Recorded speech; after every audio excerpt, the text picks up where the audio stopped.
सास लाई बहू की सौतन, लड़की दुकानदार। माँ जी बहुत बढ़िया क्रीम है। आप एक बार लगाइएगा तो आपके चेहरे की सारी रुर्जियाँ कुछ दिनों में ही गायब हो जाएंगी। सुमित्रा, अच्छा फिर तो एक नहीं दो क्रीम दे दे। वैसे कितने पैसे हुए? लड़की, माँ जी मात्र 15 रुपये।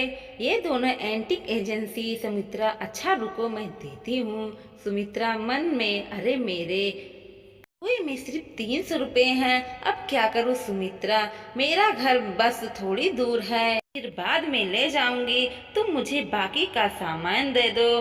कभी एक दूसरी लड़की दुकान में आती है। लड़की, 1 सेकंड में लो 15। सुमित्रा, पर बेटी मैं तो तुम्हें जानती भी नहीं और तुम मुझे बिना जाने पैसे दे रही हो। लड़की, अब जाने दीजिए आंटी जी, वैसे मेरा नाम स्वीटी है, टेंशन मत लीजिए। वो मैं आपको देख रही थी कि आपको क्रीम कितना पसंद आई है, इसलिए सिर्फ 15 की तो बात है, आप मुझे बाद में दे दीजिएगा। सुमित्रा, जीती रहो बेटी। वैसे तुम कहाँ रहती हो? तुम्हें सिर्फ मुलाकात करनी हो तो कैसे करूं? तुम्हारे पैसे भी तो देने हैं स्वीटी। रुकिए आंटी जी, मैं आपको अपना फ़ोन नंबर देती हूँ, आप मुझे फ़ोन करना, आपका घर एड्रेस दे दीजिएगा, मैं आऊँगी, इसी बहाने आपसे मिलने भी हो जाएगा। सुमित्रा, हाँ ठीक रहेगा, लिखो तो तुम मेरा नंबर। सुमित्रा पास में ही एक मोहल्ले में अपने बेटे का बहू वर्ष के साथ रहती थी। सुमित्रा की बहू वर्षा एक गरीब घर से आई है, इसलिए सुमित्रा अपनी बहू वर्षा को पसंद नहीं करती, अपने बेटे की दूसरी शादी करवाना चाहती थी, इसलिए वो अमीर घर की लड़की ढूंढ रही थी। वर्षा ने तलाक देने से मना कर दिया तो बहुत ही सीधी शादी है और गरीब परिवार की है, इस कारण उसे अपनी सास को कहा दिया कि अगर वो दूसरी शादी करना चाहती है तो कर सकती है, उसे तो बस अपने पति के घर में रहना है, चाहे जैसी मर्जी रहे। उसकी मजबूती है कि वो उस घर को छोड़कर नहीं जा सकी, इस घर के सिवा वो आखिर कहाँ जाएगी। इस मजबूती में वो अपने दिन काट रही थी। सुमित्रा, वर्षा वर्षा, मेरी मेहमान आने ही वाली होगी, जल्दी से गरम गरम पनीर और आलू के पकोड़े तैयार कर। वर्षा, माँ जी कौन आने वाला है? फोन तो किसी का नहीं आया है। सुमित्रा, हाँ कोई, तुझे क्या मतलब, तुझे जितना कहा है उतना कर।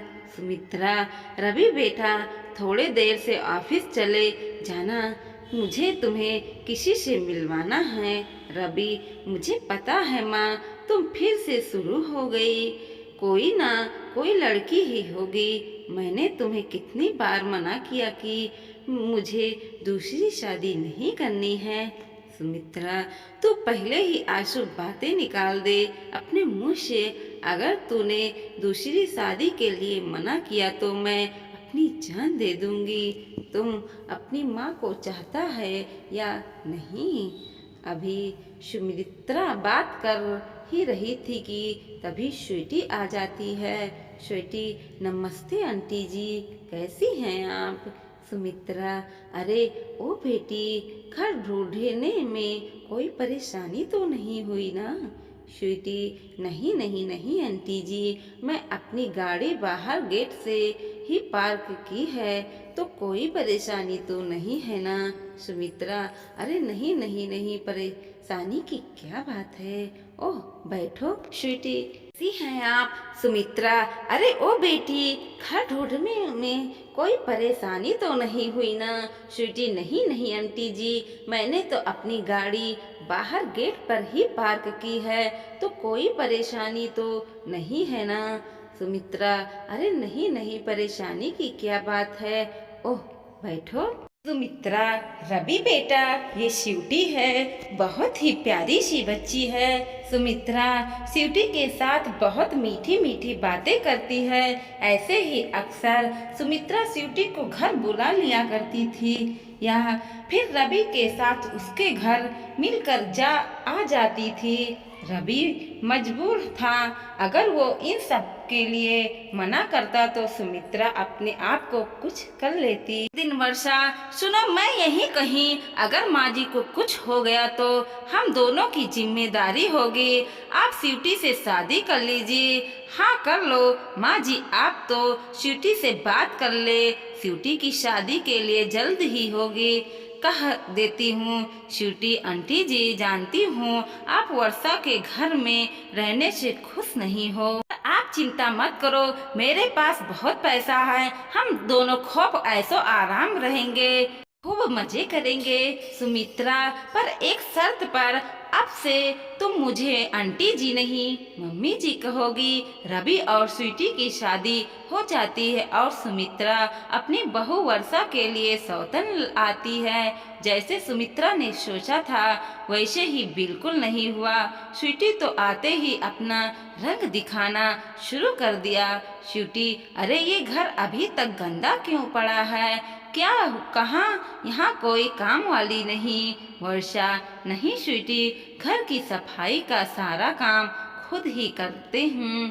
स्वीटी, तो माँ जी अब तक क्या कर रही है? मेरी सहेली कितनी पार्टी के लिए आने ही वाली होंगी। माँ जी को कहो वो तुम्हारा काम में हाथ बटाएं ताकि काम जल्दी हो सके।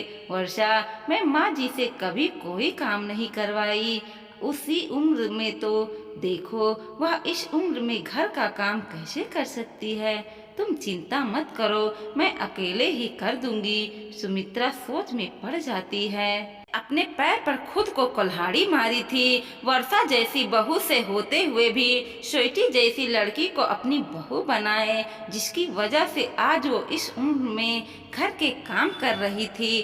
स्वीटी की सहेली, क्या बात है स्वीटी, तेरे तो दोनों नौकरानी बिल्कुल बेकार हैं, इन्हें तो जैसे घर से काम कर ही नहीं आते। देख, इस बुढ़िया नौकरानी ने मेरे साड़ी पल्लों पर दाल गिरा दी। स्वीटी, क्या रुक, मैं अभी इन्हें सीधा करती हूँ। स्वीटी, तुम्हारी हिम्मत कैसे हुई मेरी सहेली की साड़ी को खराब करने की? अब तुम भूखी रहोगी, तुम्हें पूरा दिन कुछ खाने को नहीं मिलेगा, तुम्हारी यही सजा है। रवि कहीं बाहर गया हुआ था, उसके पीछे ही स्वीटी ने सुमित्रा और वर्षा को बहुत परेशान किया।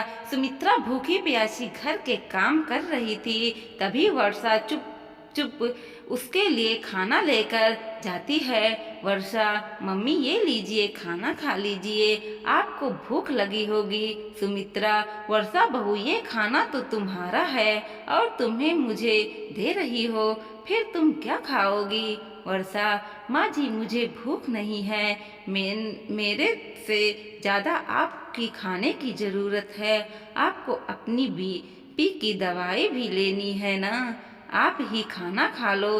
सुमित्रा, मेरे से कितनी बड़ी गलती हो गई, मैं अपनी बहू की सौतन ले आई। सुमित्रा, हे भगवान, मेरी गलती को क्षमा कर देना। सुमित्रा, वर्षा बहू तुम चिंता मत करो, अगर गलती मैंने की है तो मैं ही इसे सुधारूंगी, मैं स्वीटी को घर से निकाल कर ही दम लूंगी। स्वीटी सुमित्रा की बातें सुन लेती है और गुस्से में आ जाती है। तब यहाँ से मैं और रवि रहेंगे, हम दोनों पति पत्नी के सिवा यहाँ कोई नहीं रहेगा, निकलो यहाँ से। दोनों बाहर से पहले ही रवि आए, मैं तुम्हारी शक्ल नहीं देखना चाहती हूँ, निकलो बाहर निकलो। तभी रवि आ जाता है, उसके साथ भी पुलिस थी। मिस्टर रवि, आपके सही समय पर हमें इस लड़की के बारे में खबर दी, वरना आपका पूरा परिवार जो है ना खतरे में आ सकता था। स्वीटी, क्या कहा? मुझे घर से निकाल देगी? मैं तुम्हें दोनों ही इस घर से निकलकर बाहर फेंक दूंगी।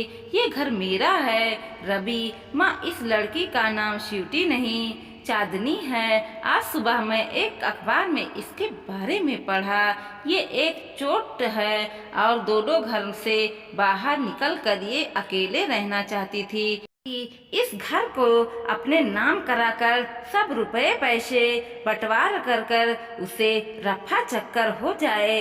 और आज जो इसकी सहेली आई थी ना, वो चोट है, उन्हें भी पुलिस ने अपने हिरासत में ले लिया है। ये पूरा एक गैंग है जो रुपए पैसे जात अपने नाम करवा के रफा चक्कर हो। वरना खुद ही सोचो, कोई अनजान लड़की आपको क्रीम के लिए पैसे क्यों देंगी और एकदम से दूसरी शादी के लिए क्यों हाँ करेगी। माँ, तुमने बहुत बड़ी गलती कर दी। वो तो अच्छा हुआ कि मेरे और स्वीटी की शादी लीगल नहीं है और पुलिस के पास इसका रिकॉर्ड है, वरना तुम्हारी इस गलती की वजह से मैं जेल जा सकता था। सुमित्रा, वर्षा बहू, मैंने पैसे के लालच में आकर अपनी बेटी की जिंदगी खराब करनी चाहिए। सुमित्रा, डॉक्टर साहब, ये स्वीटी बहुत गलत लड़की है। इसने मेरा क्या हाल कर दिया। मेरी वर्षा बहू कितनी अच्छी है, लाखों में एक है। बड़ी आई थी मेरी वर्षा बहू और मुझे घर से निकालने वाली। अब तू जेल की सलाखों के पीछे जब सजा भुगतेगी ना, तब तेरे कलेजे को ठंडक पड़ेगी। सुमित्रा को अपनी गलती का एहसास हो जाता है और वो अपने बेटा बहू को गले से लगा लेती है। दूसरी तरफ स्वीटी और उसके साथियों को जेल हो जाती है। सुमित्रा, मुझे माफ कर दे रवि बेटा। दोस्तों, वीडियो पसंद आया हो तो लाइक कीजिए, शेयर कीजिए और सब्सक्राइब भी कीजिए और देखते रहिए कोमल मोटिवेशनल 2.0।